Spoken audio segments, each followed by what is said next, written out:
Let's speak to Ryan Shorthouse, who's the director of the Bright Blue think tank and former policy advisor for the Conservatives. Ryan, thanks for joining us. Hello, Rachel. You've written about Liz Truss and you've said that she is going to be sort of continuity Boris. And if she is continuity Boris, she's got to make it look much different in terms of personnel.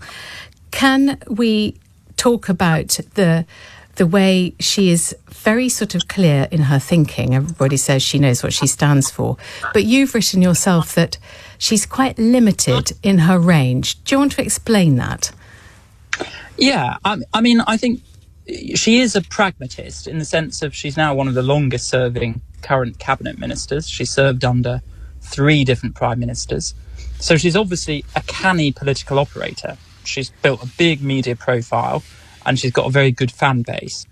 But I think in terms of her policy instincts, she can be quite ideological. She's quite libertarian.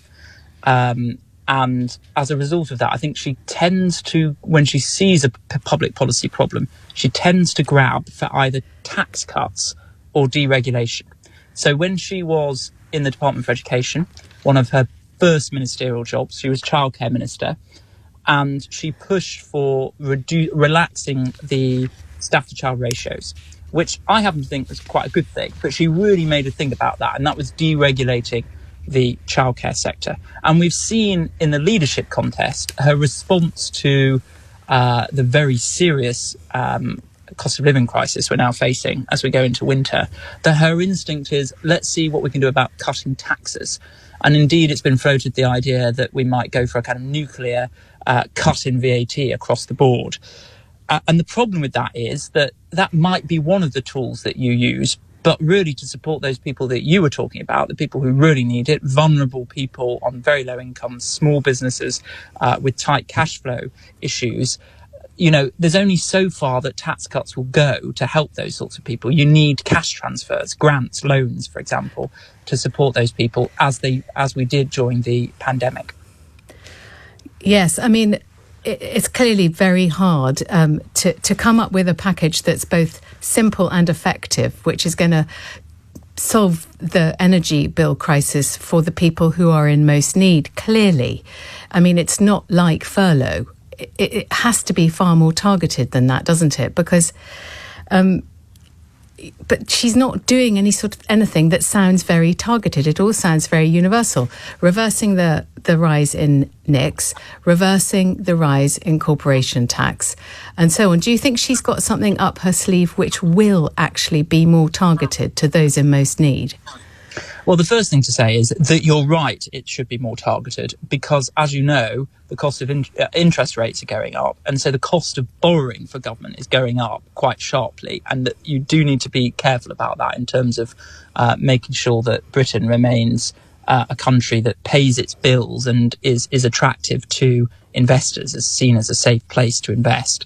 So, you know, the cost of servicing government debt is rising quite steeply as a result of interest rate rises. So therefore, there is, you know, more limits on what you can borrow, unlike what happened during the pandemic when interest rates were at all-time lows. And the oil and gas price was negative. So the cost of living was nothing like what it is today. Exactly. So it's very different circumstances, and the pressures on government finances and the fiscal situation is much more acute. So that's why it should be more targeted. Okay. And then in terms of what's coming this week, you know, it's rumoured that there's, you know, in the Sunday papers that there's £100 billion package up her sleeve, including what's been already announced by her, removing the green levy, cutting VAT, cutting corporation tax. Above and beyond that, she needs to do something around cash transfers. My personal opinion is what she will be advised to do by the Treasury is to continue what Rishi Sunak put in place in May, which was a kind of one-off increase in benefit. Yeah. That was universal. Everyone was getting a £400 discount on their energy bills, whether they had 3 homes or they lived in a basement flat. Well, that was one part of it. That was earlier in the year. That was February. In May, what he announced was that people on universal credit and on state pension would receive a one-off, and also disability benefits would receive a one-off benefit to help, like a cost of living supplement. So she'll keep that. That will need to be expanded. Well, have we lost you, Ryan? I think we may have just lost Ryan. We'll just try and get him back.